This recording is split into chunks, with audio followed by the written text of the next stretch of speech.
जय सिया राम, राधे राधे। कैसे हो आप सब? आई होप आप सब अच्छे होंगे। विवाह के बाद श्री कृष्ण और रुक्मिणी को क्यों छोड़ना पड़ा? पढ़े पौराणिक कथा।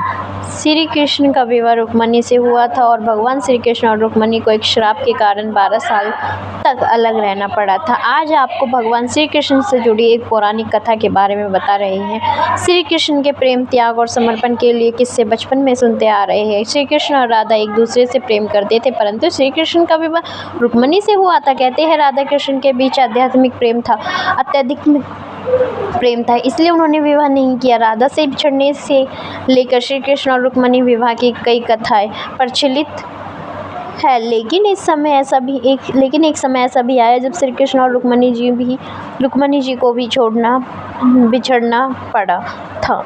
आइए जानते हैं आखिर किस वजह से श्री कृष्ण और रुक्मिणी जी को 12 साल तक अलग रहना पड़ा। दुर्वासा ऋषि के आश्रम पहुँचे थे श्री कृष्ण और रुक्मिणी। पंडित इंद्रमणि घनश्याम बताते हैं कि भगवान श्री कृष्ण और रुक्मिणी को एक श्राप के कारण अलग रहना पड़ा था। पौराणिक कथा के अनुसार विवाह के बाद श्री कृष्ण रुक्मिणी के साथ द्वारिका स्थित दुर्वासा ऋषि के आश्रम पहुंचे थे। श्री कृष्ण ने गुरु दुर्वासा को भोजन ग्रहण करने और आशीर्वाद देने के लिए आमंत्रित किया। दुर्वासा ने श्री कृष्ण के आमंत्रित को स्वीकार किया, परंतु एक शर्त भी रखी।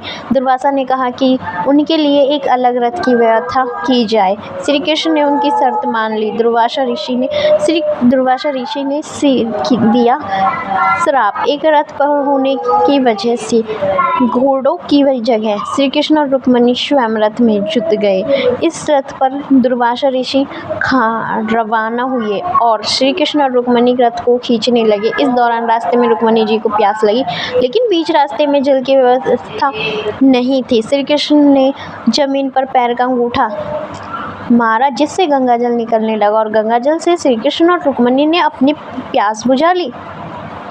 परंतु श्री कृष्ण दुर्वासा को जल के लिए पूछना भूल गए। इससे ऋषि दुर्वासा क्रोधित हो गए और श्री कृष्ण रुक्मिणी को 12 वर्ष तक के रहने का श्राप दे दिया, अलग रहने का श्राप दे दिया और दोनों 12 वर्ष तक अलग अलग रहे। रुक्मिणी ने 12 साल तक भगवान श्री कृष्ण की कठोर तपस्या की। इसके बाद प्रसन्न होकर श्री हरि ने रुक्मिणी को श्राप से मुक्त कर दिया। जय सिया राम। वीडियो अच्छी लगे तो प्लीज़ चैनल को लाइक एंड सब्सक्राइब करना ना भूलें। Thank you for watching this video.